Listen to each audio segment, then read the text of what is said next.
Doktor fútból heilsar ykkur á föstudegi frá Túborg 10 í Hamraborginni.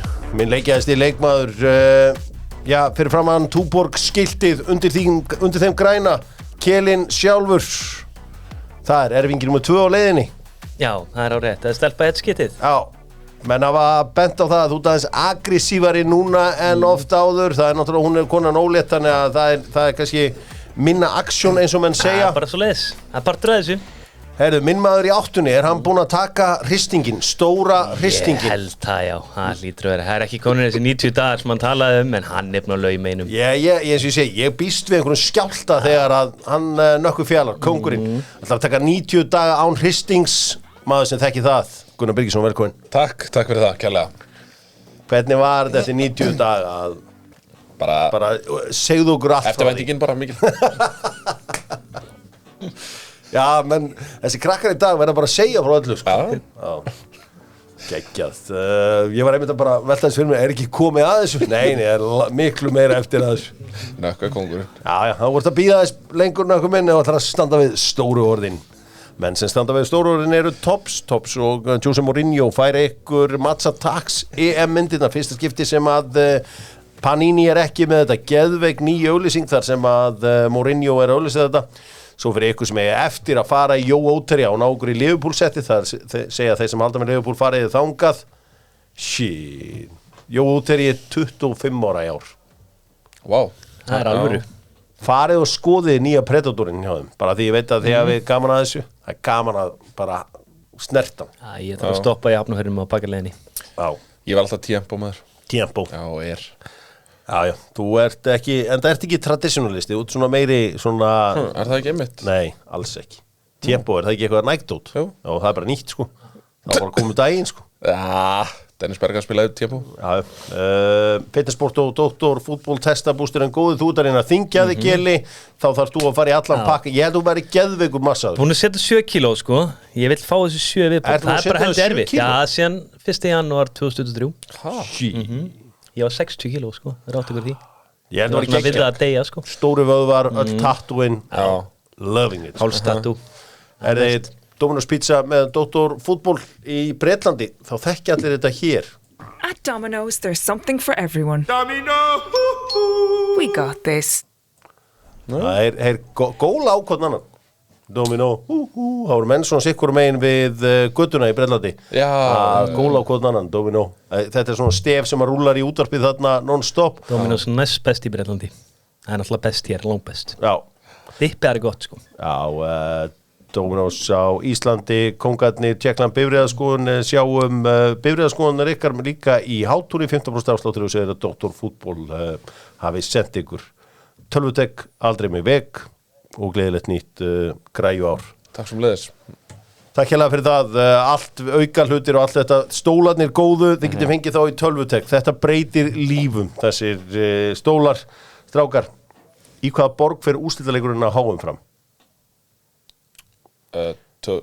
2026, já, í hvaða borg? Já, er það ekki Dallas? Nei. Það er ekki Cowboys-vellir. Nei, þeir fór með af Cowboys. Er þetta á MetLife Stadium? Í hvaða borg, spurði ég? Er þetta þá New York? New Jersey. Já, New Jersey. Hann átti að vera Dallas Cowboys-vellir. Ég held hann átti að vera þar upp og svona var umræðum hann erið þar og við traditionalista við vorum reyðir af því að hann var ekki á að steka. Við vildum hafa þetta á að steka. Þú vildi náttúrulega bara ekki hafa þetta í Bandaríkjunum? Jú, maður alveg í Bandaríkjunum, en ég vil hafa úrslitaleikinum á að steka. Það er sagan. Þar er ástríðan rétt eins og hjá Dine Out. Bókanir fyrir Food and Fun opnuðu í gær. Sást þú myndina sem fór á Instagram í gær eða? Hvað myndi það?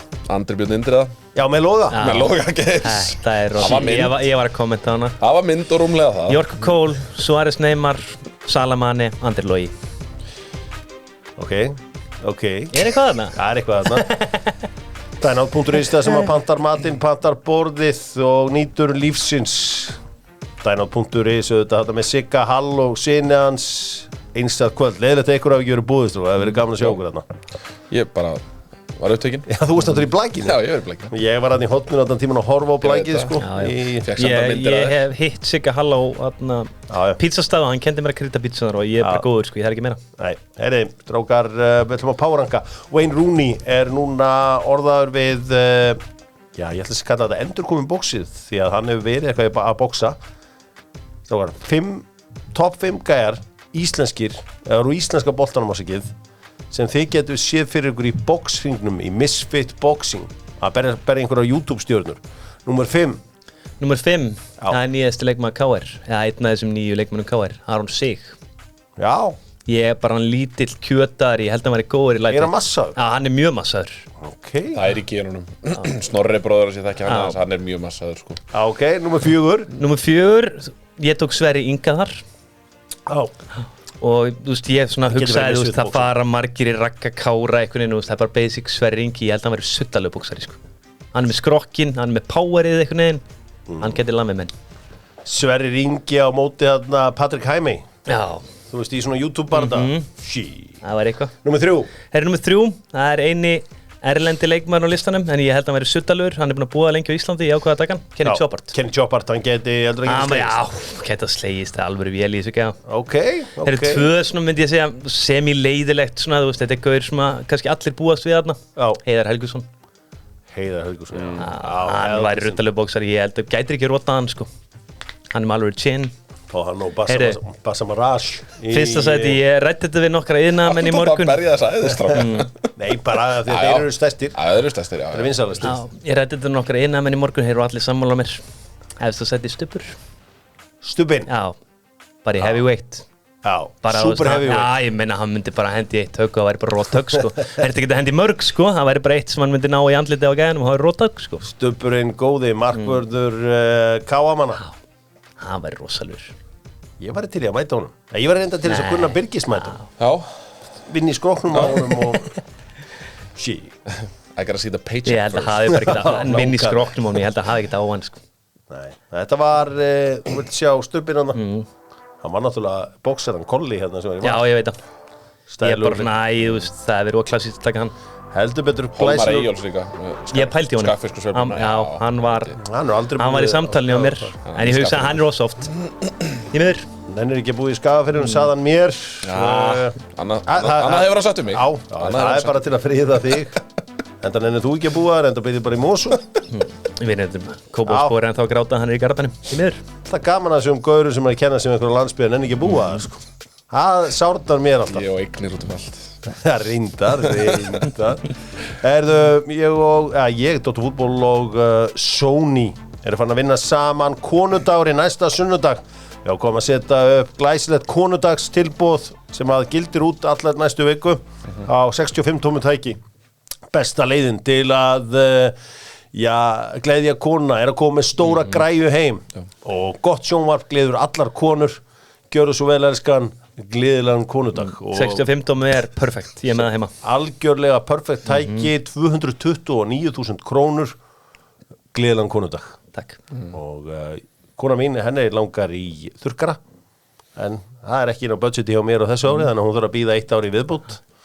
Þannig að hún með eitthvað drauma þurrkara. Gleymdu hugmyndinni, bíðum 1 ár í viðbót. Ég er ekki að fara í eitthvað svona útgjöld akkurat núna. En ég er alltaf til í þú heldur þéttumbutuna? Ég held þéttumbutuna, já.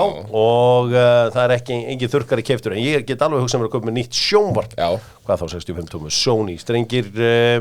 Það búið rosalega mikil umræða eftir að þetta innslag hjá Gary Neville og Roy Keane og Gallagher í Stick to Football lyfjamál. Við, sko, Gunnar Birgisson er maður margra hatta og einn af höttunum sem hann er með er lyfjahatturinn. Því að þú kemur auðvitað úr skíðagöngu. Já. Og þar, það má segja að hluti af því að vera í skíðagöngu er að hafa áhuga á lyfjamálum.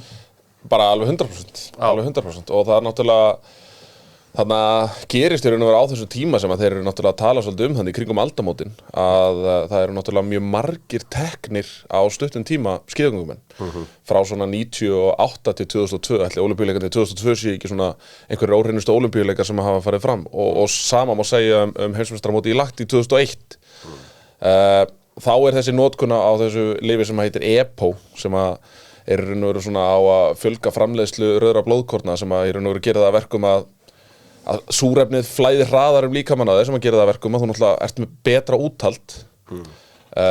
Ég held að svona tærasta dæmi, þú veist, ef ég ætti að benda fólki á bara, þú veist, að sjá munin á dópuðum íþróttamanni og ódópuðum íþróttamanni, að horfa bara 30 km göngunni í Salt Lake City 2002.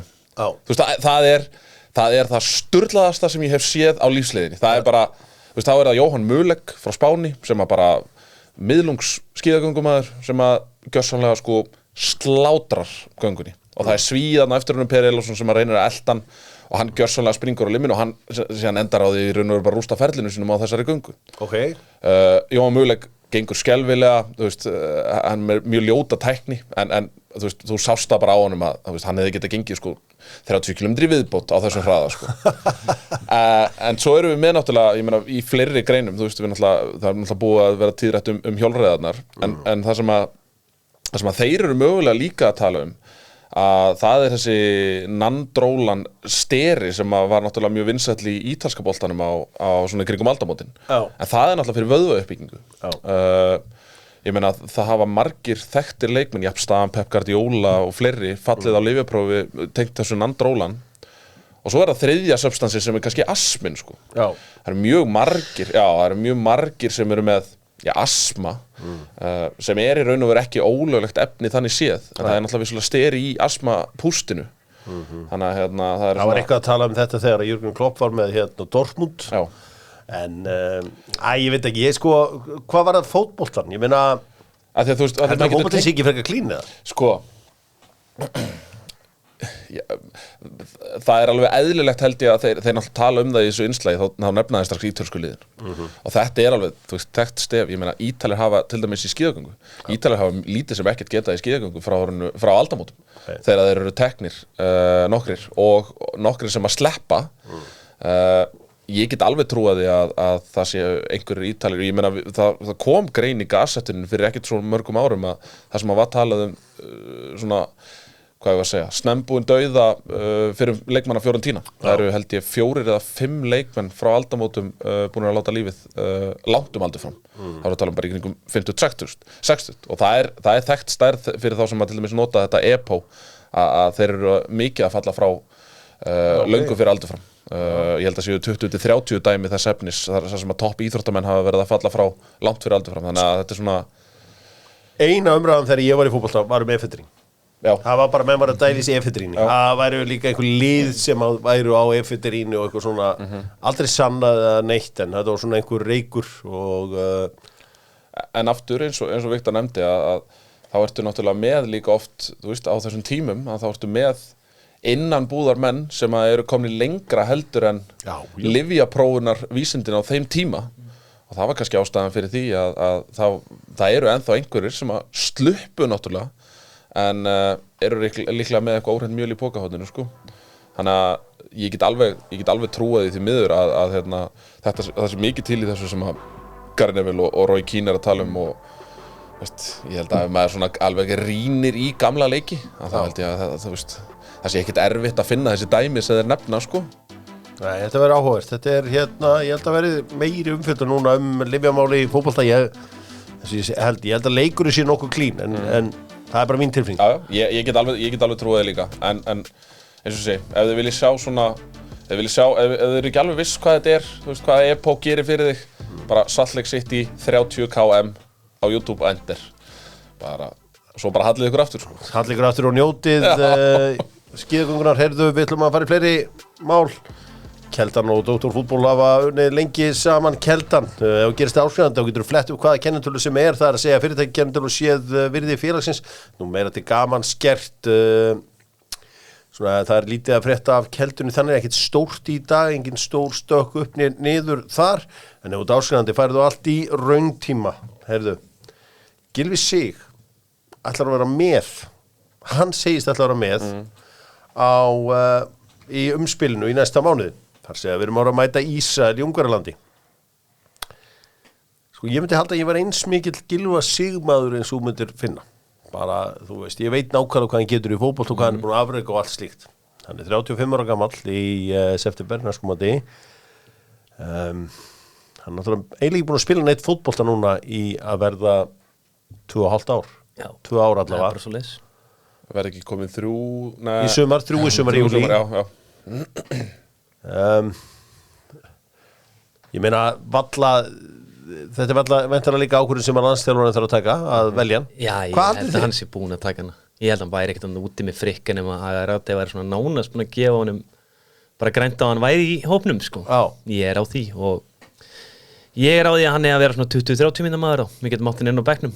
Ég meina, hann getur komið inn á með hellingsreynslu og gert helling fyrir okkur, en byrjulismar, nei. Er það hægt? Ég bara, þú veist, ég er ekki að segja hann eigi að koma inn á í 20-30, en þú veist, Nei. ef við erum í þannig stöðu, þurfum að segja mark, erum að fá hotspinnur, aukaspinnur og fleira, já, setjum hann inn á. En þurfum að verja eitthvað forskot og fá mann sem getur haldið í boltan eitthvað, já, líka. Já. Það er náttúrulega mjög langt síðan að spila. En við sáum svolítið á móti og ég veit þetta var að Liechtenstein. Lélegasta landslið sem Já, ég sé en við spila sáum bara á samt hann Laugardalsvelli. hafði ennþá törilöpunum og líki í þessum Lyngby-leikjum nokkrum, sko. Já. Hann á mjög fínn í nokkur leikjum, sko. Þetta verður mjög áhugavert. Hvað segir þú? Ég er sammála Kjela hvað það var að Hóræti virðist vera búin að taka þessu ákvörðun. Annars væri hann ekkert þarna. Þannig að hérna, það er svona mögulega að kannski óþarf að ræða þetta eitthvað en ég veit það ekki, þú veist ef að hann metur það sem svo að Gylfi geti hjálpað liðinu ekki bara það að hafa hann þarna við græðum ekkert á því að þegar Gylfi vill náttúrulega eðlilega spila ef hann er í hópnum það held að það sé bara eðlilegasti hlutur í heimi þegar hann bara beisli áttið þetta landslið í nokkur ár en hvort að þetta sé gott og jákvæmt fyrir liðið ég veit það ekki Sko, mér er mennátt ofmeta þetta. Þú veist, við eigum 23 sæti. Já, Ég myndi já, segja í gegnum já. gullaldar árin þetta voru 14-15 góði leikmenn. Svo voru gæðir sem að rullu inn og það var öllum drullu sama hverjir voru nummer 17-23, sko. Á þessum bestu gæðum, sko. En hvað gerir það til dæmis fyrir Kristján Hlinsson að segjum sem svo ef hann myndi kannski fá mögulega eitthvað líklana eða eitthvað svo leiðis, en að koma með líklana á Ajax þá hefði maður haldið að hann væri Já, já. nægilega góð til að fara á líklana í íslenska landsliðinu.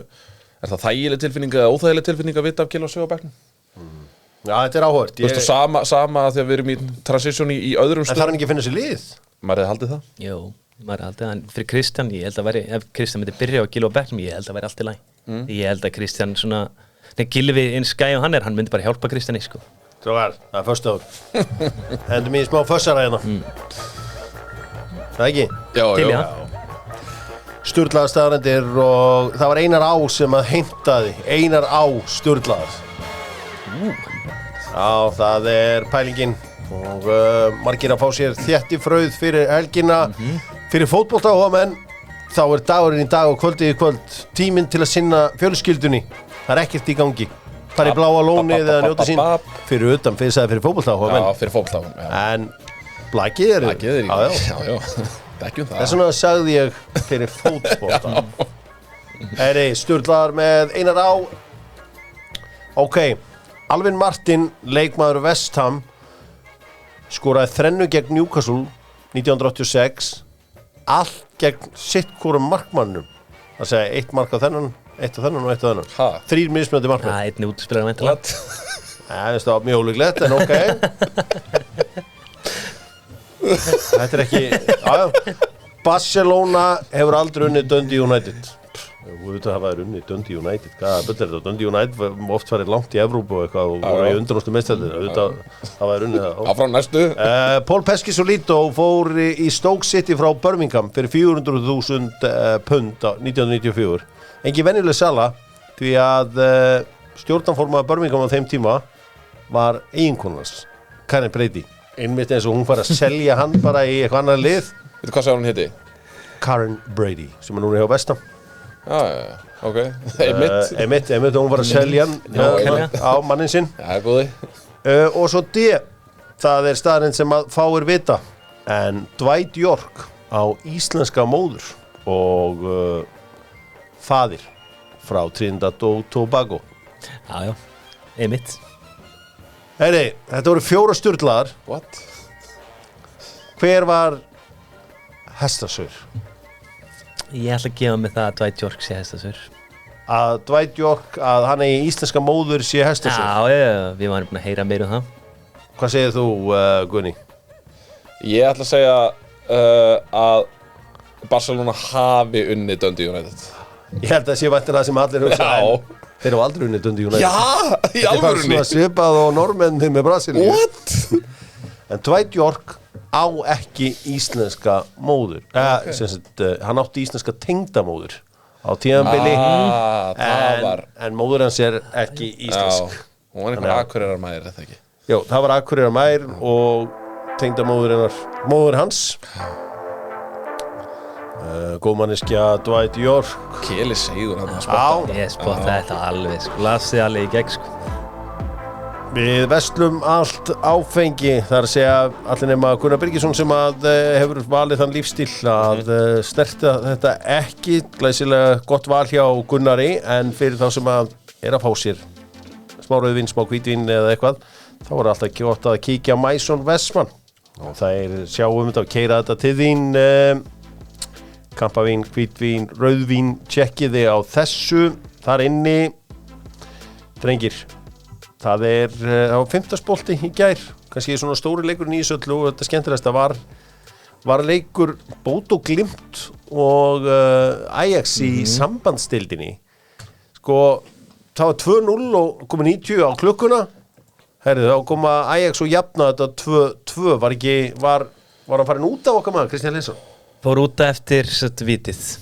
2-1 markið. Já, 2-1 markið. Hvernig var hann í leiknum? Allt er læg, þú veist, hún var að spila út á kanti. Já. Sem ég er ekki hrifin af. Mér finnst hann bara eiga að vera í 10 eða sem hann bara, en með alla völli fyrir fram að þessu getur valið fullt af sendingum, heldur hann að sé hvað dúll út á kanti. Já. En bara fít sko, Ajax voru betri í leiknum en voru góður að breykinu bótu. Heldur betur. Við sjáum að þarna eru menn eins og Jens Petter Hauge mættur aftur. Þú veist, drengir í Bótu, þú varst eitthvað að tala um þetta, Keli, að þeir meikaði ekki alltaf þegar þeir fara frá Bótu Glimt. Já, ég er mitt þarna, maður er búin að sjá hellinga strákum að fara frá bótu síðustu árum fyrir fullt af peningum og ég fór að skoða þetta því mér fannst eiginlega engin meikaða. Nöfn, Við erum með Fredrik Björkan í bakverðinum, hann fór til Hertha Berlín og svo lánið til Feyenoord. Feilaði, komin aftur tilbaka. Við erum með Jens Petter Hauge sem bara, ég með segi bara skeit á bitan, bara allstar sem hann fór. AC Milan, Frankfurt og var ekki Gent líka, eða Genk. Okay. Svo erum við Hákon Eivind sem var svona fyrsta stjarnan hana. Hann var seldur að aðsetta fyrir góðan pening, bara var geðveikur, hann var alveg besti leikmaður norsku deildarinnar og bara mjúngur. Hann gæti ekkert í aðsetta. Og svo gæti hann ekkert í Brøndby og kom til Bóte og svo Patrik Berg sem var fótt til Lens. Strákar, ég veit að þeir eru Dóttarfútból eða þeir eru hérna hjá Dóttarfútból og allt svo leiðis. Komið með fílinn í herbygginu líka inn í þessu umræðu. Ég meina Alfa samstefnur upp og niður í 20.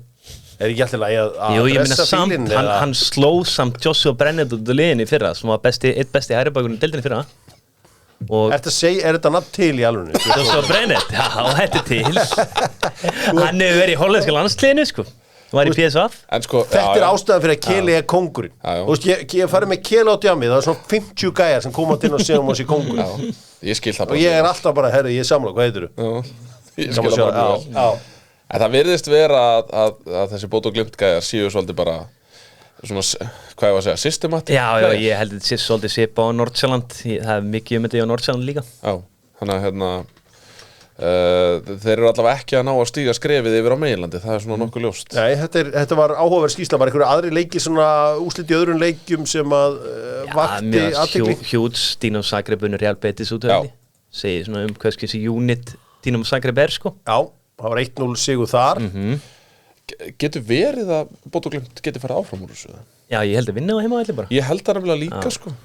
Það væri fara til Norður Noregs fyrir þessi stórlið úr stóru borgunum í Evrópu og spila á gervigrasi, þeir átt pakkalegum saman, bara til og með Hósi hefur kynst í, sko. Kalt þar, Benfica vinnur Toulouse 2-1, Angel Di Maria með 2 mörk af punktinum.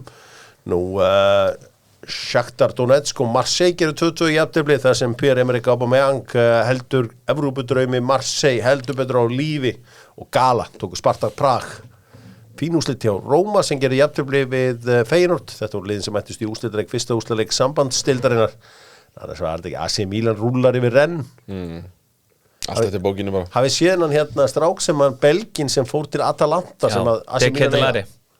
Það hljóta að kalla hann tilbaka. Já, en samt, ég meina, þetta er oft svona, bara menn meika ekki á stórljónu, svo fara til Gasperini í hlíun og hann bara, einhvern veginn nær öll út úr öllum sem kemur fram á því, sko. Já, ég ætla ekki að segja skilið við fótboltanum allan heim með Vestmann án þess að minnast á hann að sigur á El Ettifaq í gær í Saudi Pro League.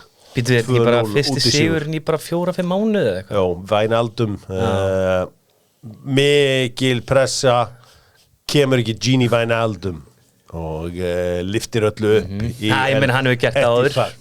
Við munum nú eftir hann kom inn á móti Barcelona. Er þetta sigur sem að kemur Gerrard í umræðina Liverpool-tjópið? Nei, bara alls ekki. Mögulega, maður veit ekki, það væri spennandi, ég skal viðurkenna það. Hann og Sabi mögulega kemur nú ekki umræðina að taka við Barnsley eða eitthvað. Í miður, eins og mikið ég elska leikmanninn, þá er þjálfarinn ekki hella mig. Það er ofta hann ekki. Þú þekkir þetta með Patrick Vieira. Kannski bara ekki lið til að vinna með. Já, ég var handus að Vieira ekkert stjóri Arsenal. Love the player, hate the coach. Já, þetta eitthvað. Gæti verið. Þetta gæti verið eitthvað. Love the player, hate the coach. Hvernig var þetta? Love the player. Don't hate the player, hate the game. Nákvæmlega. Þú þekkir þetta, varst í leiknum. Já. Áður hún sjallaði niður á Suðurnesjunum, hver gerir það ekki? Tapaði alltaf fyrir Tedda Bónsu, maður átti ekki breyk. Nei. Í leiknum? Já, bara mætti einhver risastór massa að gæja, þannig að maður var eitthvað lítill rindill. Viltu ekki lendi í Pónsunni? Pónsun eitthvað eftir 3 bjór eitthvað sæl, hvað segir þið? Góða kvöldið. Erðu Kjarnafæði með doktorfútból þegar kemur að íslenskum fótbolta, stoltur styrktaraðili íslenskrar knattspyrnu, Kjarnafæði og með eins og veðri núna. Það er sól, það er grillveður. Allir út að grilla með Kjarnafæði. Ég heilsásgrillari. Skæin að taka einhvern vin, Erling Haaland. Var með honum í Flow Kings, var ekki? Já. Sem var band sem að Erling Haaland var í hann var gutti. Þetta er að þreytandi við íslenska fótbolta. Vinur Haaland mætir, mágur Luis Suárez, sonur Mikael Laudrup, bróðir Sjóla Miobi, kærasta Patrick Mahomes. Já. Við fáum aldrei the real team. Nei, því miður. Jú, við fengum að einu sinni, í Lee Sharp. Já, reyndar. Grindjánarnir, þeir kunna þetta. Já. En já,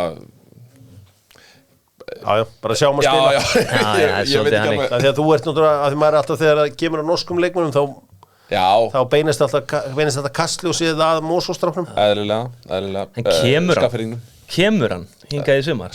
Er þeir það góða vinir? Er maður búin að tjekka það? Ég vil svolítið fá að sjá það. Ég er ekki búin að renna yfir Instagram með allt hjá honum, en þú veist, eru myndir af Haaland þar?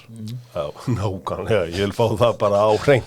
Strákar, Hágangarnir gerðu sér lítið fyrir í gær og tóku stig af Njarðvíkingum. Já, það er hár rétt. Þeir voru 2-0 yfir en mistu þetta niður í seinna leik. Þetta var svona klassískt. Sko, vesinni með Ómar Inga, hann er frábæð þjálfari, hann er ekki góður í game management nema á móti Breiðablik. Þá er saltað síðasta kortið. Já, því miður. Sett bara einhvern stóran gæðu hverjar inn á og... Já. Svo saltaðir í róleitunum, en þessi leikur endaði 2-2, alltaf samt gátt að fá stig á móti Njarðvík. Maður getur ekki kvartaði við því. Ómar Díuk með 2, ekki? Jú, Díukinn. Hann er að blöðleikmaður, sko. Káringar buðu upp á veislu, Greg Ryder óskaði Káringum til hamingju með 125 árin með risa grillveislu. Já, setti Fjölnismennin á grillið, Aron Sig með 3, 6-1. Ljótt á hann. Fyrir félag. Fagnaði hann mörkunum sínu með að vera svona respectful. Pottet, þú veist, tekið fyrir merkið og gert svona, þú veist, róið ykkur. Nei, ég meina að K er bara...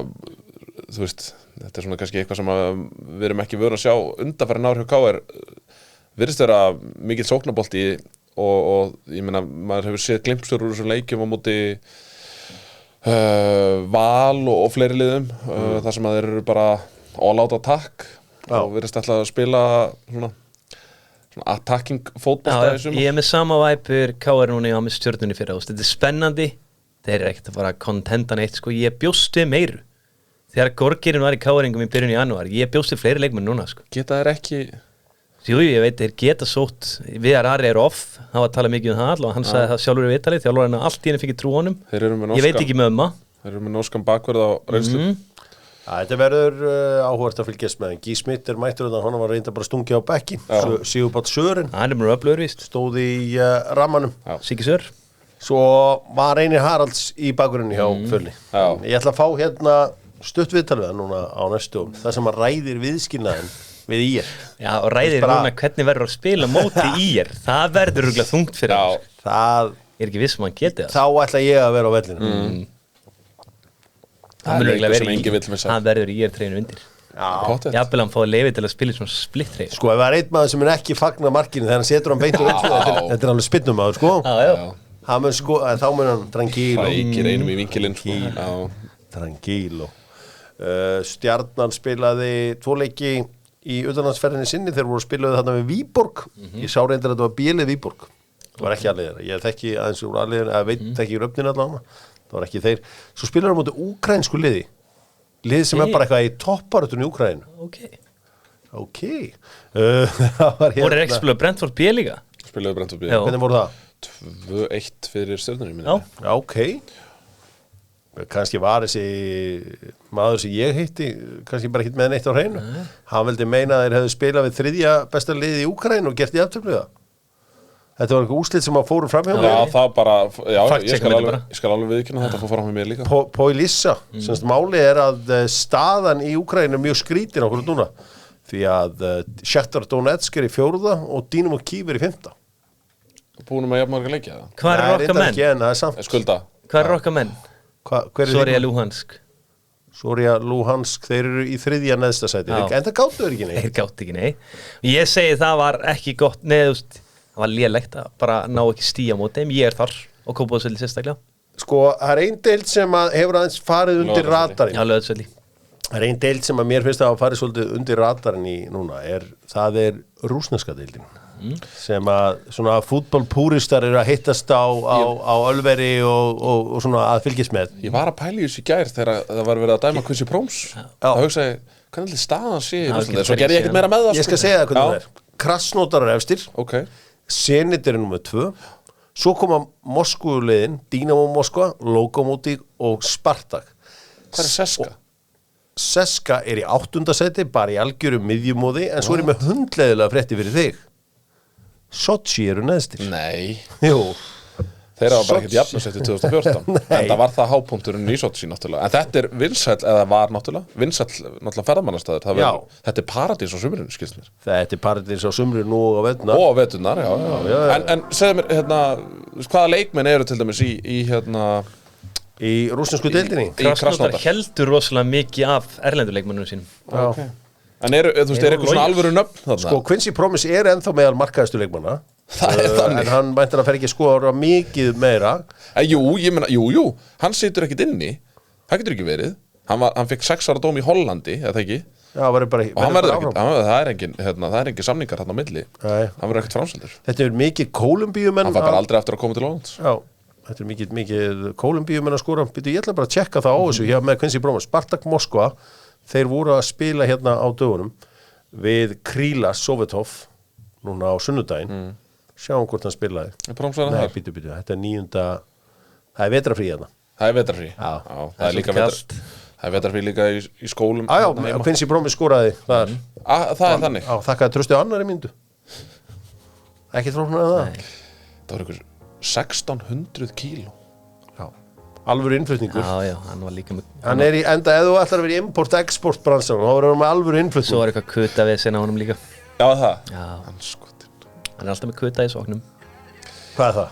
Kuti, hnífur. Já. Hvað er það? Kuti? Ég hef aldrei heyrt þetta. Nei. Nú. Þetta er ekki eins og í Mosó. Þetta er ekki í hnífabartum. Þegar Mosó-brósar eru í einhverju þessu. Skagfirðingur Hjörvar. Mosó-brósi. Mosó-brósar, ég leti mér þess að vera núna. Með hvað? Breiðarblik FH. Ég sendi á alla strákana eftir þegar marki sem FH skora á móti Breiðarblik, fyrsta marki, og sendi á alla ekki með þetta inn á spjallið, hann verður brjálaður. Nei, Anton var mjög góður í leiknum. Það var lélegt. Anton var frábæri í leiknum, en þarna Blikar voru gjössalega sprungnir í sinni. Blönder. Einu sem að, þeir sem gera aldrei blöndir, það er lagning. Lagning.is til þess að leggja bílnum afslátturinn DOC 15, þeir taka bílinn, þeir leggja honum og þeir láta þig hafa hann. Ég mæli með þrifunum hann líka. Það mæti með þrifunum, já.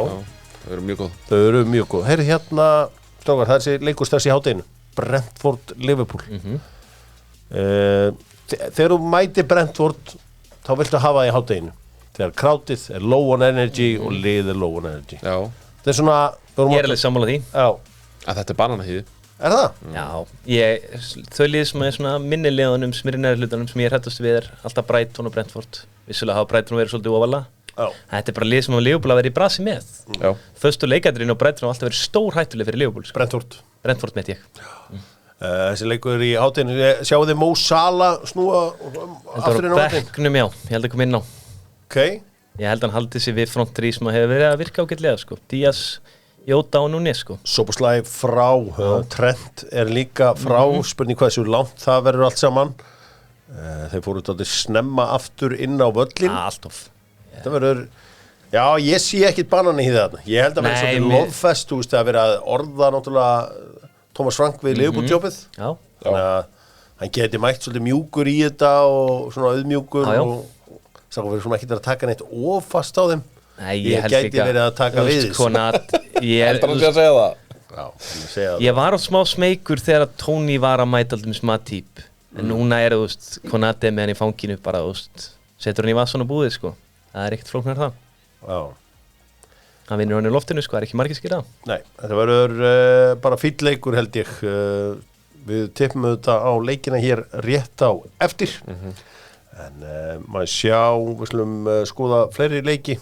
Og bara, það er regla. Þegar við ræðum Arsenal, þá er það með Kaffi Krús og stór bjór verður stór bjór, sama hvað menn segja. Sérfræðingarnir í bransanum segja Tómasi minnkaðu bjórinn, fáðu meira úr glasinu. Nei, stór bjór verður stór bjór á Kaffi Krús meðan hann er þar. Ótrúlegur. Hann er ótrúlegur. Ég sé gerir með ferð í næstu viku. Já. Á krúsinu. Heldur betur. Ég vona að það verði skemmtileg ferð því að Arsenal er á leiðin í lítið ferðalag til Burnley. Já. Ertu bjartsýnn eða svartsýnn? Ég er mjög bjartsýnn. Sérstaklega eftir hennan leik á móti West Ham og það verður konar svona nokkrar mjög góða framistöður í röð eftir svona dapurt gengi í kringum áramótin og jólin. Heldur að Sigur þarna muni sementa lið inn í titilbaráttu? Nei, þú veist, ekkert eitthvað frekar heldur en ég meina, þú veist, það er náttúrulega bara ef þú ætlar að vera með þá þarf það að vinna Burnley, ég held að það sé svona nokkuð ljóst. Þetta er mars-april, alltaf. Ég ætla að segja ykkur, ég er að sjá óvænt í átölu hana. Ég er ekki þar, ég er búin að sjá fullt að leikjum hjá Burnley á móti stórliðunum. Svo glíma við sömu höfuðáverk á Ríó Ferdinand eða? Nei, þetta er bara sama og ég sagði fyrir Fulham-leikinn og fekk alls konar skít fyrir það á gamlástag. Burnley kunna ekki að leggjast. Sagðir þú það fyrir Fulham-leikinn? Já. Kvittanir. Burnley kunni ekki að leggjast tilbaka og svona einhvern veginn, þú sperjast fyrir stíinu eða jafnvel halda 1-0 eða eitthvað. Það er bara málið. Þeir mæta bara liðunum og þeir tapa á móti stórliðunum. Þeir eru að vann með eitt leikmannana. Dara og Shea. Já, sem er með alvöru power, með nýjustu mælingar. Dara og Shea. Já, hérna. Þú er engar ágjur. Ég er brattur að Burnley mæta ágætisliðum en ekki er að mæta stórliðunum. Það sem er jákvæmt líka er að Saka er að finna svona sitt fyrra form, komin aftur í gang. Akkurat á þeim tíma þar sem að Ríó Ferdinand fer með einhvers konar þvælu í loftið til þess að reyna að búa til einhvern glundróða. Er hann ekki bara skýtsmegur komast ekki lið á EM eða? Með fótinn í þessu standi? Saka? Já. Saka spilar alltaf á hægri vængnum. Já, ég held að fótinn verði þar bara. Já, svona 300.000 kall sem ég er tilbúin að veðja undir. Ég hlakka til að horfa á þennan leik. Ég held að nefnilega þetta verði alvöru leikur á morgun. Ok. Það er eitthvað sem segir mér það. Ég er ekki þar. Heldur þetta verði meiri leikur heldur en Brentford Liverpool? Já, mér leist bara vel á Burnley-liðið núna daginn, ég sá. Já, mér eru oft líðis vel á það en svo bara því mér eru oft tapaðir, sko. Það er bara James Trafford skýtur á sig og það er bara oft nóg, sko. Sjáum til einn af stóru leikjum helgarinnar. Já, stór á pappírnum en verður ábyggilega afskaplega þælur. Manchester City tekur á móti Chelsea. Verður þetta ekki easy peasy? Jú, þetta er svona 3-0. Er bara að jarða á. Standið sem að City er í núna og Chelsea eru svo ógeðslega misjafnir. Þeir geta á törkuleiki en svo bara þess að milli er að mæta góðu liðunum og drullar á sig. Sko, Mark Cucurella er frá. Já, maður sem setti búkaði og sækjaði í vasan. Hann verður ekki hérna. Mark Cucurella. Nei, Hversu mikið áfall er það? Það er ekkert eitthvað brjálæðislega mikið áfall. Ég held að þetta ætti nú að vera nokkuð þægilegt fyrir City en ég held að þetta verði samt, þú veist, þetta er bara kannski... Hvað liðmætir það með þess? Hvað var hann að spila allir þessu gæjum? Þetta er einsmarsíður at best, held ég, sko. Þeir auðvitað mætti svo hörmulega Manchester City. Nei, hérna FCK-liði. það sem að Jakob Nestrup eða hvað sem hann heitir þjálfari FCK, það gaur sem að við förum kannski í þá eftir það ekki sérstugur erum við ekki með winners and losers með æsir á eftir ég næ ekki að gera upp fyrir mér hvort mér finnst hann töff eða ógeðslega þreytandi ég að báða máttum ég er svolítið sammála kjörlega en það einhver svipur á hann að hliðalínu sem ógeðslega pirrandi förum í hann á eftir Fulham tekur á móti Aston Villa, Newcastle mætir Bournemouth, Nottingham Forest, West Ham nefnir mér 1 leikmann sem við spila fyrir Nottingham Forest og West Ham Forest og West Ham já, vel gert J-Lings það sjálfsögðu byrju hvað það gera, það ekki þessi hérna? Jú, það er heldur betur Tottenham Úlfar það verður einhver leikur og nei, það er hér svo sunnudaginn þá eru heldur betur leikir fyrir þá sem ætla að láta sér líða betur yfir kvöldustu mánuði á mæli ég með Fíla Ísland það er kollagen og það er einhvern veginn smýr liðina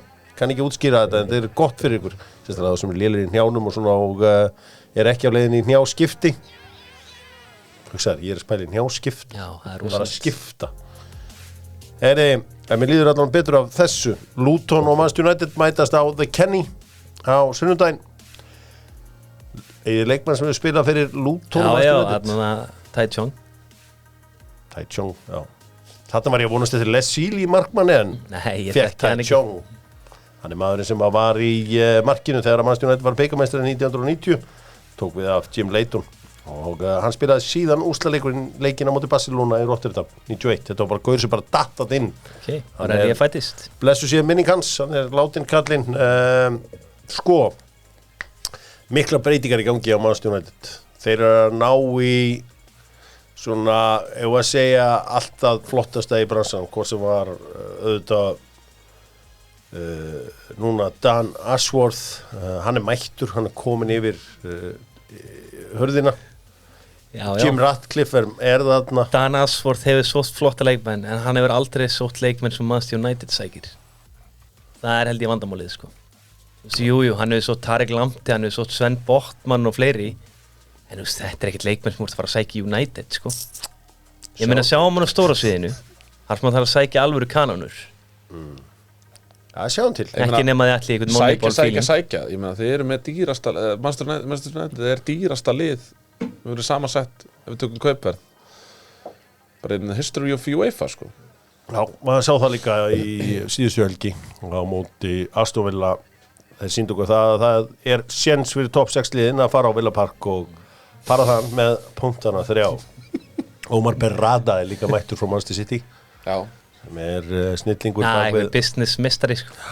tengið sem hann business og fótbolta hann er mættur, B2B kongur business to business þannig að það er ótrúlega hlutur að gerast þeir eru Old Trafford þeir að spá að byggja bara nýjan hliðin á það er að segja það er eina vitið þeir ætla bara að gera þetta eins og Tottenham hann bara byggja hann á bílastæðanum fyrir aftan negla upp nýjum velli ég hef nú talað fullt af verktökum og fleira því að ég er nú inn í þeim geira þetta dæmið þitt með að bæta löðsvöllin bara kjaftaði þú getur ekki tekið eitthvað sem er ónýtt og gert það bara betra því að völlurinn er ekkert spes og undirlagi á honum þú verður bara byggja já ég meina ég sá alltaf verið með að grafa völlin niður og allt já en það bara það geti orðið vesen setna meiri sko þeir segja bara finna nýjan flöt byggja nýjan völl miklu betra það byggja maður bara á bílastæðinu algjörlega það er alveg til í það þarna bakvið þarna sem að menn voru að kasta ykkur kúlum og eitthvað ég er alveg til í það svæðið þar ég bara er maður lausna já förum og tippum á leikina með Miklaborg fasteignasölu ég var að mæla með öllu 9 íbúðunum að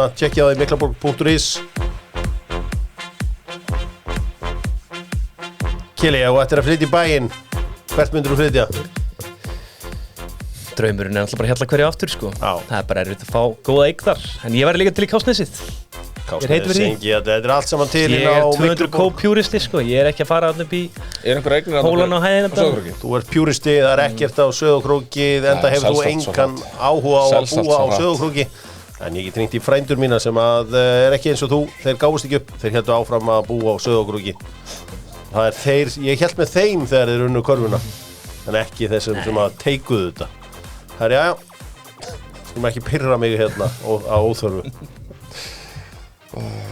já, Eiki er enda fluttur í bæinn menn vissu þegar þegar Gunnar mætti með Balenciaga hattinn, þetta ekki Kruksari, hann hefur verið með Kúrika hatt. Já. Því meður, tippum á leikina, Brentford, Liverpool. 2. Nei, ég ætla bara að Gunnar Birgisson sko. Fítu. Þetta Gunni Gískar. Ég ætlaði bara að taka fram fyrir eina leik sko. Herðu, þetta 1-2. 1-2 Liverpool. Liverpool, já. Burnley, Arsenal. 0-3, Arsenal. Fulham, Aston Villa. 2-1, Fulham. Já. Newcastle, Bournemouth. 3-2, Newcastle. Nottingham Forest, West Ham. 1-1. Afkon gæðir mættir sko. Já, reyndar Sergio Aurier farin í Galatasaray. Já. Tottenham Wolves. 2-0 Tottenham. City Chelsea. 1-1. 1-1, ok. Veðja. Setjum undir á eftir. Sheffield United Brighton. 0-2 Brighton. Og Luton Manchester United á The Kenny. 2-4. 2-4 Manchester United. Vílin farin að malla. Nú, ég ætla að kíkja þess á hennan leik. Þú Manchester City, Chelsea 4-72 í jafnteflið. Shit. Hvernig vil það þetta? Já, þetta ekki séns að þetta var í jafntefli. Hver er að vera í vörnina þegar? Disaster Disasi og hver að vera hliðin á hann? Bara hentu einhverju með hann. Bara Levi Colville. Já. Hendur að þeir sé að vera loka að þessu bara? Nei, ég meina, ég held bara að ég hef bara ekki verið það heillaður af City, svona heilt yfir undanferðið. Ok. Ég held að séu það eru brotalamir. Það eru brotalamir. Já. Þannig að ég meina, auðvitað fara flestir á giska og Manchester City sigur en þú ferðaðist í bra. Dagskala kveldi lofa. Heyri, vondar fréttir í gær af okkar manni Roy Hodgson. Hann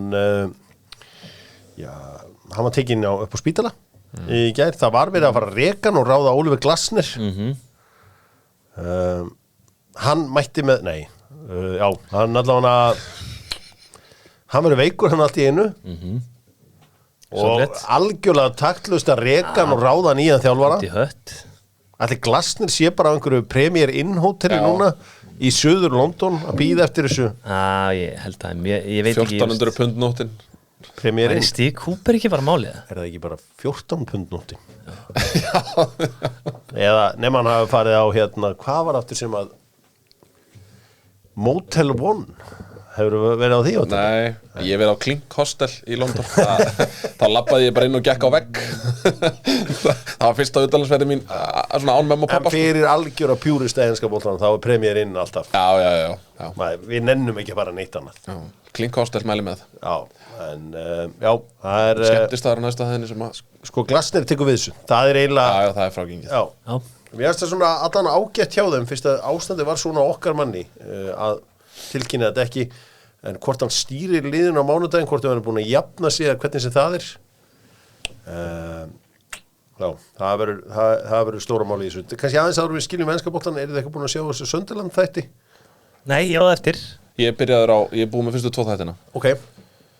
Og bara, þetta er svona eitt af mínum uppáhaldsefnum á Netflix, sko. Já. Mér finnst þetta betra en margt annað, sko. Er þetta ekki skemmtilega núna? Gengur vel? Já, ég svona vísvitandi er svona ekki alveg með, ég vil ekki heyra það, sko. Nei. Þannig að ég er að láta það koma mér óvart hvernig þetta fór. Ok.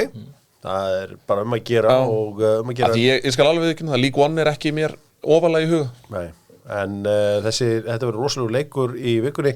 Kannski aðeins í Championship-deildina þar sem að þessi lið sem að fóru niður síðast er bara leiðinu upp aftur. Leeds er komið í annað sætið, góða frétti fyrir Stoke City sem ég held að myndu tapa rest. Þeir gera svo lítið fyrir og unnu QPR, þannig að stórt dæmi þar. Mínir menn í QPR í smá brasi. Heldur betur. Ég sá þetta ekki fyrir mér. Nei. Já, þetta eru ljúfir tónar, en við ætlum ekki að fara í nei eða já akkurat núna. Við ætlum að fara í Winners and Losers með Æsver.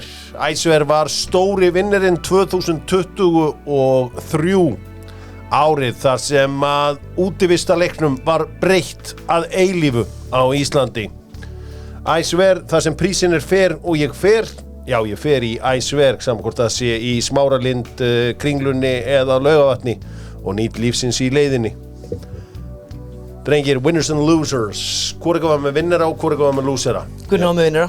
Gunni var sjálfsögðu Meiri vinnur en ég finnir. Ja, hann rosalega vinnir. Winners.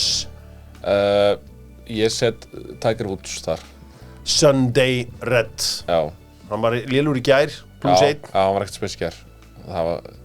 Þetta nýja merki, það er vinnirinn. Já, það er, sko, ég var ekki seldur fyrst, en þetta virðist vera, ég bara skildi ekki í Nike að leiða honum að fara. Ég held að hann, þú veist, LeBron James, Lionel Messi, ég held að það væri bara svona lifetime, Messi, Jordan segi ég. Ég held að þetta væri bara svona lifetime dílar. Þetta er búið óþægur strákur. Ég meina, mögulega hefði verið betra. Þeir stóðu með honum í gegnum þetta allt saman. Já. Þegar sko glundaróðin var hvað mestur, sko. Hefði hann kannski átt að sæna við vinkonum mínar í Losta frekar? Maður veit ekki. Jú. Það er alveg verið hægt að skoða það. Sunday Red, það er nýja Tiger merkið. Hverju voru fleiri vinnar? Já, verðum við ekki að segja bara Black-sambandið og Blacks-samfélagið fyrir þessa flottu helgi og Digranes.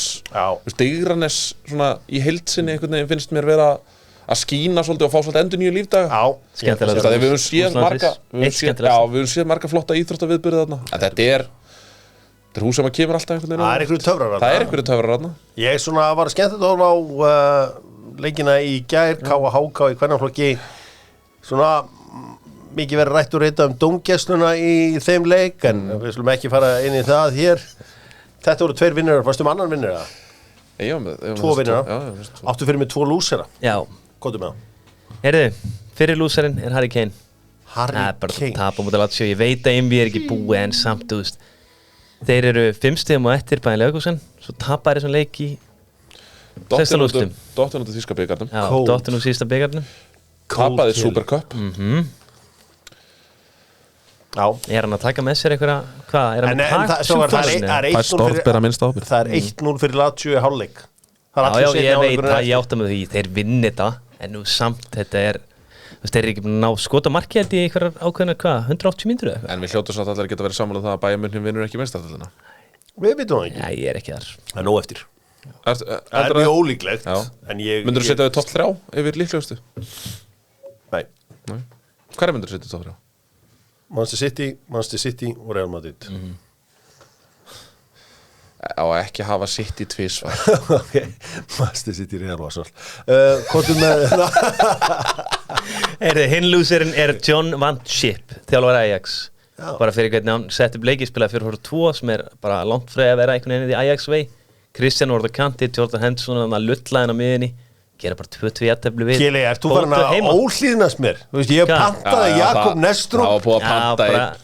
Því miður þá var það ekkert rosalega lúserlegt að tapa á móti besta liði City, sko, en áran yfir honum. Hann setti orra ekki inn á. Ég er alveg sammála því. Og hann á skamma sín fyrir það. En þessi meðferð á Kristján var alveg verri en orra, hann var eitthvað átt að kanta. Nei.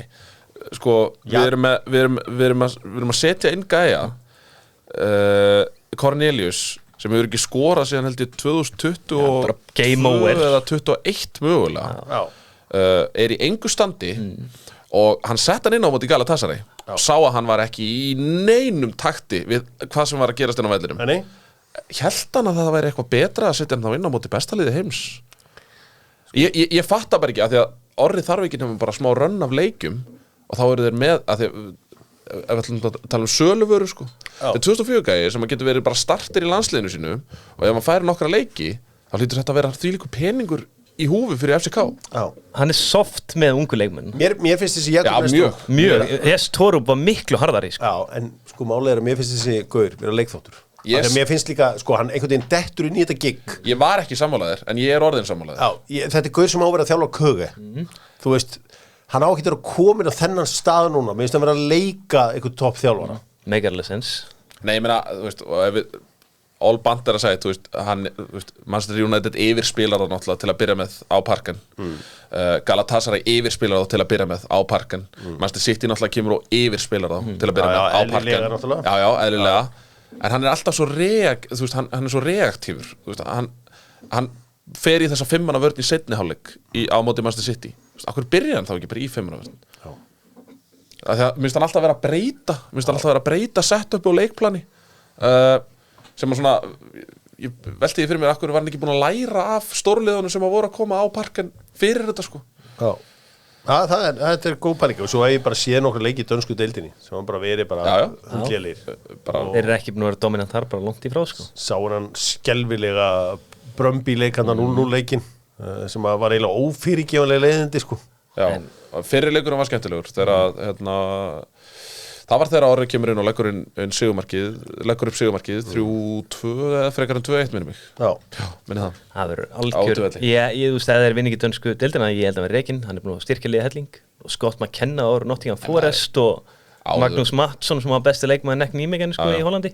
Áður óséðir peningar þarna held ég í bóði núna sko. Það ennþá allt vitlaust út í Messi í Hong Kong og var það í Kína? Ég held að það sé búið að endurgreiða 50% af meðaverðinu. Já, ég var á mætt ekki. Ég held að það hafi verið lendingin. Já, þetta er ekki gott mál. Arteta segir að... En þetta er náttúrulega það sem að lenda oft í vandræðu líka með í NBA-deildinni. Það er að vera að hvíla þessar stórstjörnur. En hvað ætlaði að segja þarna, vinnur? Ég ætlaði að segja frá því að Arteta segir að lið eins og Arsenal eigi alltaf að eima á leikmann eins og Kylian Mbappé en hann að sjálfsögðu leiðin í Real Madrid. Já, það ekkert víst. Þú sást nú sem að Fabrizio Romano setti inn í gær. En það búið að bjóða samning og það langt undir því sem honum var boðið síðasta sumar sem þýðir að Real orðnir þreyttir á þessu á þessar endalausu sögu og Real þannig klubbur, þeir láti ekki spila svona með sig.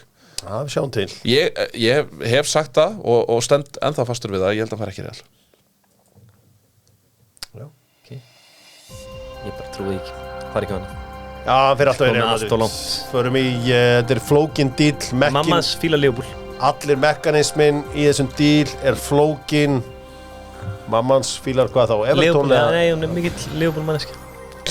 Ég verið að íta honum svolítið ángjörn svona eins og með Bellingham nema bara ekki getur sko, við náðum ekki rétt honum hann að gigginu í úlingaliðinu, pappas.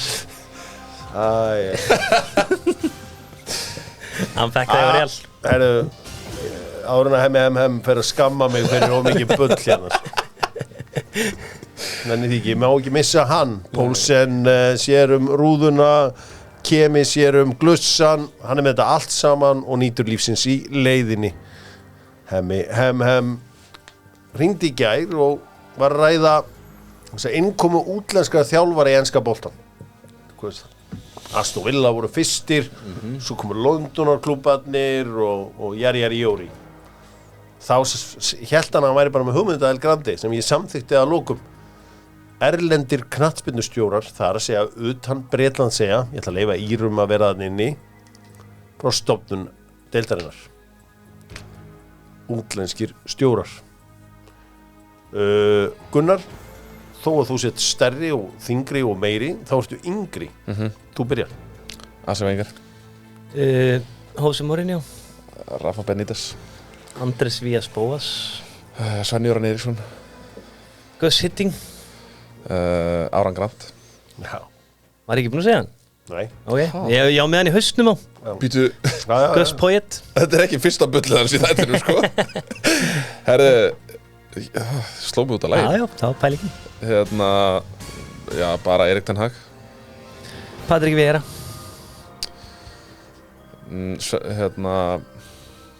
Bara Unai Emery. Já. Jörgen Klopp. Roberto De Zerbi. Sagður Mikkelinn. Svo nokkuð búið með hann? Nei. Mikkel Arteta. Ok. Fredrik Ljungberg. Já, ok, caretaking. Já, ok. Við erum ekki búin með Pep, sko, það nokkuð. Nei. Jú, þú nefndir hann á hann. Nei. Jú, ég nokkuð vissu það. Já, ok, má taka þetta. Ég nokkuð sem ég gerði ekki. Thomas Frank. Pellegrini. Roberto Mancini. Má ég sjá. Ég mun nokkra hana.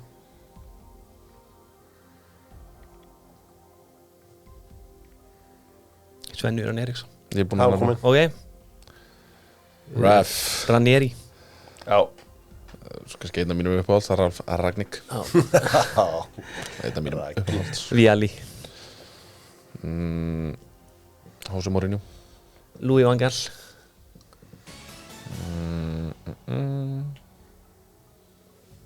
Sko, hvernig var áttu staðan með þetta? Gianfranco Sola hefur stýrt einhverju liði. Nei, er það nokkuð? Var það ekki... Ég er ekki að giska. Ég er ekki að giska. En var hann ekki með Crystal Palace eða eitthvað? Nei, hann var hann í... Hverjum var það eftir? West Ham? Var hann í West Ham? Hann var með West Ham. Tók hann ekki eitt leik. Hann var með West Ham, það er Hann var með West Ham. Ok. Louis van Gaal, við erum ekki búin með hann. Jú. Eða? Hann var Louis van Gaal kominn. Já, kominn, ok. Hann var kominn. Worst manager of the Premier League, Frank de Boer.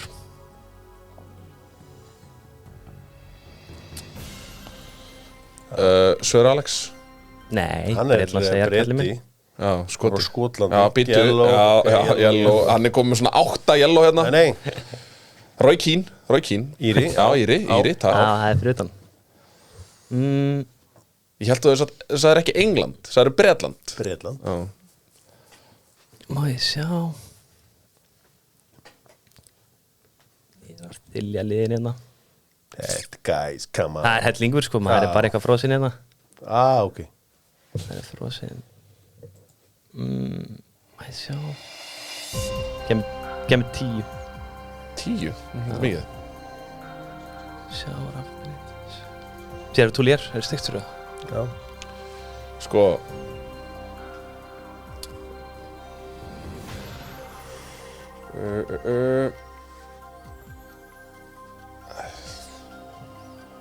Já, hérna hér. Henning Berg hefur stýrt einhverju liðið ekki? Eða Ståle Solbakken? Henning Berg, jú, Henning Berg. Ståle Solbakken, var hann ekki sko með Watford í B-deild? Nei, Wolves í B-deild.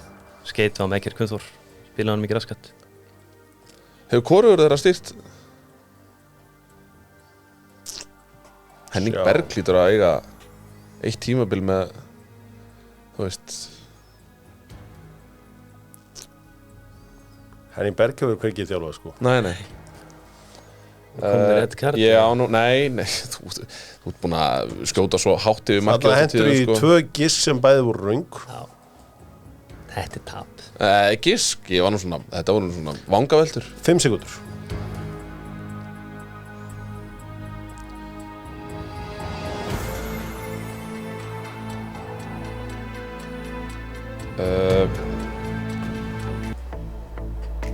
Dóttor fútból þar sem leikmenn labba inn og Ég ætla að vara þetta heima eftir að hafa fullt af það sem ég var ekki með að segja því.